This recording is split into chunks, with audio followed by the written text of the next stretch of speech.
Helen Hall Library, teen librarian Lindsay Faust sought after a grant for the We the People, A More Perfect Union bookshelf. In August 2010, the National Endowment for the Humanities selected them, and Congressman Ron Paul presented this prestigious award in person and gave an inspirational speech. It was a dream of mine when we noted that we had received this grant to remember how lucky we are as a city, how lucky we are as a country. And I can't think of anyone who over a period of time has maintained and communicated to all of us the importance of the love of our country, the importance of adhering to our Constitution, and how important family values are, as well as promoting literacy in our communities.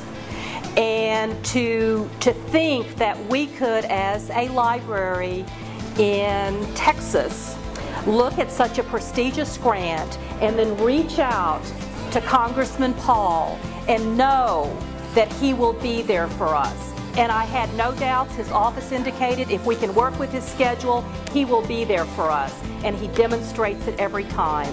So I would like to say he is someone I respect greatly. One of the committees he's on is the House Financial Services Committee. If you've not had a chance to attend some of the hearings and hear Congressman Paul interface with our Fed chairman, you are missing a great economics lesson. It is one of a kind. It is absolutely fantastic. So I would like to ask you to help me in welcoming our congressman and my friend, Congressman Ron Paul. I personally like books because books become very valuable to me because I want to underline them and make notes and keep them, and they have to be mine. If anybody asks me to borrow a book, I'm very, very selfish. But I tell them, if you want a book and you want to read it, I'm going to buy you a copy and I'll send it to you and it can be your book. And so I really think very highly of books. I think that the founders didn't have to have a contest between internet and books, but they read. They were well educated, and a lot of them were self-educated and home educated, family educated and church educated, but books were very, very important, and they read the classics and learned foreign languages and whole works. And it was their ability to learn back in those days that really gave them the intelligence to write the great Constitution that we have. And it wasn't a perfect Constitution. It's still not perfect, but I believe it was the best ever written for the people. If it ever gets to the point where we think they're burning books or something, then we are in big trouble. But that's not going to come. That is not going to happen. The spirit of liberty is too much alive in this country. The books are going to be there. The idea of private property, no matter how much they abuse some of the rules and regulations, I think the American people want private property. I think they want free markets. They need to understand why and how we can get sound money.